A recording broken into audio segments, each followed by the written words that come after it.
Magiging mas mahigpit ang Department of Public Works and Highways sa pamumuno ng bagong kalihim na si Secretary Vince Dizon.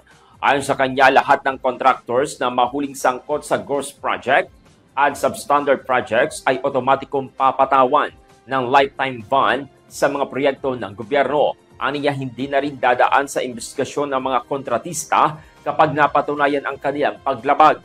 Kasabay nito, magtatatag ng isang independent commission ang Pangulong Marcos para imbestigahan pa ang mga illegal projects, particular na sa flood control.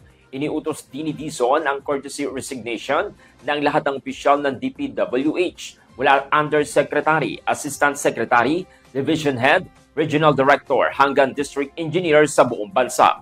Pinalitan ni Dizon si dating Secretary Manuel Bonoan na nagbitiw bunsod ng issue ng command responsibility. Good morning.